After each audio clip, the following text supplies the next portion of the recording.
အားလုံးပဲမြင်လာပါချင်း KKM ပြအနေကြိုဆိုလိုက်ပါတယ်အခုဒီတစ်ခေါက်ညီမမျှဝေပေးမှာကတော့စကုတ်လုံနီးလေးပဲဖြစ်ပါတယ်စကုတ်လုံနီးလေးလုပ်ဖို့ဆိုလို့ရှင်စကုတ်လုံမဲ့ကော်ချောင်းကော်ကန်လုံမဲ့ပြီးတော့ကိုလုံးမဲ့ပိုက်ကလင်နာလေးတွေလုံမဲ့ပေါ့နော်ပိုက်ကလင်နာညီမကတော့ဒါကိုအစိမ်းကိုပတ်မဲ့ပေါ့နော်စောင်းစောင်းလေးတွေကပ်ပါနော်အဲ့ဒီအတွက်ကော်ချောင်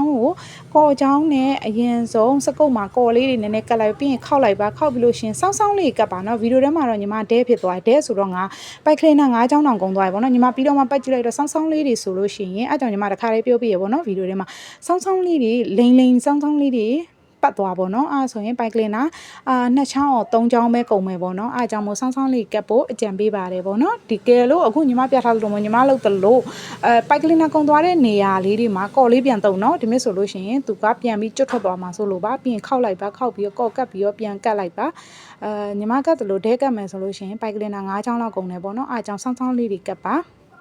စောင်းစောင်းလေးတွေကပ်ကအဆုံးထိကပ်လိုက်ပေါ့နော်ကပ်ပြီးသွားပြီဆိုလို့ရှင်ဒါကစကုတ်လေးရပြီပေါ့နော်စကုတ်ကညီမစီမကလောလောဆယ်တန်စကုတ်ကုန်နေတဲ့ခါရောက်တော့ကော်စကုတ်နဲ့ပဲလုပ်ပြထားရပေါ့နော်ကုန်ကျန်းတန်စကုတ်လေးကုန်နေလို့ကော်စကုတ်နဲ့ပဲလုပ်ပြပေးထားပါတယ်တန်စကုတ်မျောနေတဲ့လူတွေအတွက်လည်းအခု2ရက်3ရက်အတွင်းတန်စကုတ်ရမယ်ဟိုတခါတည်းပဲဗီဒီယိုတွေမှာထည့်ပြောပြလိုက်ပဲပေါ့နော်ပြီးတော့အဖြူလေးသုံးမယ်ပေါ့နော်ညီမအခုဗီဒီယိုတွေပြထားသလိုလေးပ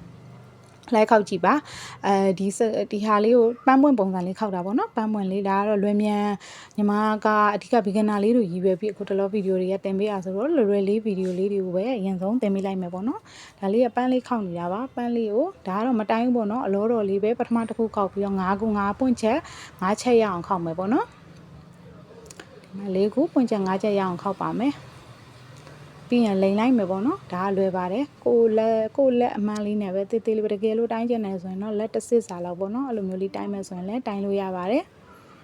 လက်တစ်စစ်စာလေးကိုင်းပြီးတော့ပန်းပွင့်လေးပေါ့နော်တကယ်လို့အဖြူလုံးမယ်ဆိုရင်အဖြူပေါ့နော်အနီလုံးမယ်ဆိုရင်အနီကိုကြိုက်နေတဲ့ရအယောင်လုံးလို့ရပါတယ်ပန်းပွင့်လေးခောက်လိုက်ပါမယ်ပြီးရင်ထိတ်ကလေးကိုနည်းနည်းလေးချွန်လိုက်ပေါ့နော်တချို့ကလာမေးကြရနော်အခုကပိုက်ကလင်နာခစ်ထားနေတော့ပိုက်ကလင်နာတွေလောက်ရောင်းမယ်ဆိုလို့ရှိရင်မမီဥပမာသူက3000ရင်းမယ်ဆိုရင်ပေါ့နော်ပြန်မြတ်နိုင်လားအဲ့ဒါတော့ကိုယ့်ပေါ်ပဲမူတည်ရပေါ့နော်ပြန်မြတ်နိုင်လားဆိုတော့ဟမ်မိတ်လုပ်ငန်းမှာအတိအကျဘယ်ဟာကိုဘယ်လောက်ရောင်းမယ်ဆိုတော့အဲ့လိုမျိုးဈေးကွက်အတိအကျမရှိပါဘူးကိုယ့်လက်ရကိုယ့်ပေါ်မူတည်ပြီးတော့အဲ့လိုမျိုးပဲတတ်မှတ်ကြရပေါ့နော်ကျန်တဲ့လူတွေဘယ်လိုတတ်မှတ်လဲဥမာ1000တန်တာကိုတော့3သိန်းသတ်မှတ်လို့မရဘူးပေါ့နော်ညီမကတော့ဘသူရဲ့ဈေးမှာလည်းမကြည့်သလိုကိုရဲ့လက်ရနဲ့တန်တဲ့ဈေးကိုပဲစပြီးတော့ပေါ့နော် beginner စလုပ်ကြတဲ့အဲ့လိုမျိုးပဲသတ်မှတ်ခဲ့ပါတယ်ဒါပေမဲ့ကိုယ့်ရဲ့လက်ရကိုတော့အတက်နိုင်ဆုံးညီမလည်းလုပ်တဲ့တက်တဲ့ညမှာပိုကောင်းအောင်နော်ကိုတော့ပညာရဲ့ကိုဖြည့်ရတယ်ပေါ့နော်ကိုလက်ရလေးလည်းပိုလှအောင်ပို့ပြီးတော့ professional ဆန်လာအောင်တော့ညီမလည်း professional တရားမဟုတ်ပင်မဲ့လည်းအကောင်းဆုံးဖြစ်အောင်တော့စူးစမ်းပြီးဖြစ်ရပါတော့1000ညီမပြောသလိုပဲ1000တန်တာကို3သိန်းအောင်လို့မရဘူး3သိန်းအောင်ကျင်လို့ရှိရင်3သိန်းနဲ့တန်အောင်ပေးရပါတော့ကိုရဲ့ quality နဲ့အမီprice ကိုရရှင်ရင်ကိုရဲ့ effort လည်းထည့်မှရမှာပေါ့နော်အဲ့လိုပုံစံလေးပါပြီးတော့ညီမဈေးသက်မဲ့နဲ့တော့ကုံကြောဝယ်ကုံချံဝယ်ညီမစီမှာဝယ်ဘူးတဲ့လူတွေဆိုသိရပေါ့နော်ကုံချံဝယ်လို့ရှင်ရလဲညီမကလည်းကောင်းမွန်လေးပြောသလိုကိုချူတာလေးပြောလူတိုင်းကြိုက်တာပဲချူတာလေးပြောရဲဆိုရင်စိတ်ပိုင်ပါသလိုအမြဲတမ်းပေါ့နော်လက်ဆောင်တွေထည့်ပြီးတချို့ဆိုမင်းရဲ့ဝယ်တာလေးမှ2000 3000ပို့လက်ဆောင်ထည့်ပြီးမြတ်ဟုတ်တယ်ညီမကပစ္စည်းမှမမြတ်ရင်တော့မှစေတနာတွေမြတ်သွားပြီပေါ့နော်အဲ့လိုပုံစံမျိုးနဲ့ပဲရောင်းချပေးပါတယ်ဒါပေမဲ့ညီမကတော့အဓိကကတော့နော်ကိုလူတိုင်းကကိုမကြိုက်ကိုလောက်တာမကြိုက်တဲ့အရာကိုသူများလည်းလုပ်ဖို့မကြိုးစားသင့်ဘူးပေါ့နော်ကောင်းမွန်ပြောတာကြိုက်တယ်ဆိုရင်သူတပောက်လည်းကောင်းမွန်ပြောပါတော့အဲ့လိုမျိုးလေးရှိုးသားရေးစစ်လေးလာပြောရလို့ဆိုကုံကြောဝယ်ကုံချမ်းဝယ်ညီမစီဝယ်တဲ့လူဆိုသိရပေါ့နော်အများတန်းလေးတက်ဆောင်ထည့်ပေးပါတယ်တခါတလေကြလို့ရှိရင်တချို့ကကြောက်ပေါ့နော်ဝယ်မဲ့လူကတယောက်ဘေးကလူကနေပြောဟမ်မိတ်ဈေးပဲလीနော်တချို့ကကြတော့မဝယ်ပဲနဲ့ဘေးကနေကပြက်လောက်တာမျိုးလေးရှိရပေါ့နော်အဲ့လိုမျိုးလေးလည်းရှိတယ်အဲ့ဆိုရင်တော့ညီမတို့ရိုးရှင်းပဲပြောလိုက်တယ်အဲ့လိုမျိုးလေးဒီပုံစံနဲ့လေးလုပ်ပေးမလားအဲ့ဆိုညီမအိုင်စင်းနဲ့ပြန်ပေးဝယ်မယ်ပေါ့တခါတလေကြတော့လေဟိုစိတ်ထဲပိုင်ပါတယ်လို့လက်ဆောင်တွေပေးထည့်လိုက်တာမျိုးတွေရှိတယ်တချို့ကြတော့လေစကားပြောဆိုစင်မပြေလို့ရှင်ဥပမာပစ္စည်း install ရှိနေတာမျိုးကုံကြောမထိုးပေးနိုင်ရတာနဲ့မထိုးပေးဘူးလို့ပြောတာအဲ့ဒါတော့စကားပြောဆိုပုံမတို့ရှို့အရန်ရင်းနေပေါ့နော်အဲ့လိုမျိုး customer လဲကြုံခဲ့ပေါ်တာမင်းရဲ့ customer လေးတွေအားလုံးကတော့အရန်ကိုရှိဖို့ကောင်းတယ်ပေါ့နော်ပုံမှန်ဝင်နေကြလူတွေဆိုလည်းအရန်ရှိဖို့ကောင်းတယ်တယောက်နဲ့တယောက်အရန်အဆင်ပြေပေါ့နော်အဲ့လိုမျိုးပုံစံလေးနဲ့သွားနေပါတယ်ညီမကတော့ကျန်တဲ့လူတွေတော့ဘလို့မှမသိပြနဲ့ပြန်ပြီးတော့မျက်မနိုင်လားလို့မေးရင်တော့ညီမကတော့ handmade အရန်ယူသွတ်တဲ့လူဖြစ်တဲ့အတွက်ကိုဘက်ကသာ effort site ထုတ်မယ်ဆိုလို့ရှိရင်ဒီလုပ်ငန်းကပေါ့နော်အကြီးပြောရမယ်ဆိုလို့ရှိရင်အဲ့လိုပုံစံပဲသွားပါတယ်အားကြောင့်မလို့မျက်နိုင်လားဆိုတာလေကိုပေါ်အရန်မူတည်ပါတယ် ကိုယ့်ရဲ့လက်ရ